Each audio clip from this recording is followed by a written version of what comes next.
Hi everyone, this is Mrs. J, and I'm doing a read aloud of Thunder Rolling in the Mountains by Scott O'Dell and Elizabeth Hall. And we're on chapter 23, page 124. I ran until I could no longer.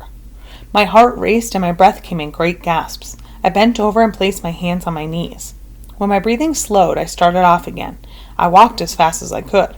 I walked until the stars faded and the sky grew light.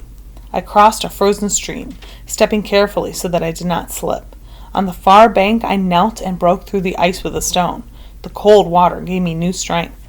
Again I began to walk. The sun warmed me. I would walk until I left this land behind. By evening I would be safe across the border. I had not gone far when the clouds covered the sky. It began to snow. Driven by the wind, the flakes stung my face. It was hard to walk. I dropped into a gully and pulled the ermine blanket over me. At last the snow stopped and the sky brightened. When the sun appeared, it had moved into the space of my two hands, and once and then again. It was time to go. Before I could climb out of the gully, I heard sounds. I crawled beneath my blanket and waited. Quietly I loaded my rifle.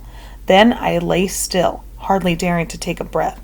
A single horse galloped past me. I peered from beneath the blanket.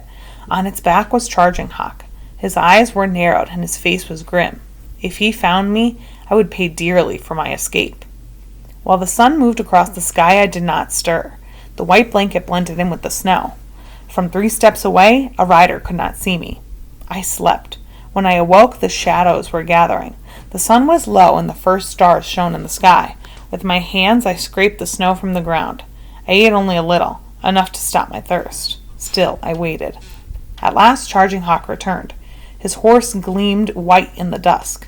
Charging Hawk was weary from all the dancing all night and riding all day. His head was on his chest and he no longer looked for me. He passed the spot where I lay. I reached for my rifle. I peered down the barrel and aimed it with care. When the gun spoke, the bullet would strike him squarely in the back. Slowly, I began to squeeze the trigger. Then, my eyes filled with the sights of bodies strewn all across the ground. I saw the dead people. I saw my mother. I saw Swan Necklace. I saw Ollicott and Fairland. I saw all of our dead chiefs, our dead warriors, our dead women, our dead children. I saw the dead bluecoats. I saw them as surely as I had seen them at Big Hole and at Bear Paws. My father's voice spoke in my head. I heard him say, "This hatred sickens my heart. All men were made by the same great spirit, yet we shoot one another down like animals." My finger fell from the trigger. The rifle slipped from my hand and into the snow. I did not pick it back up. Sometime the killing had to stop. I had no hate left. I watched Charging Hawk ride out of sight. It was over. I got to my feet and walked toward the old lady's country.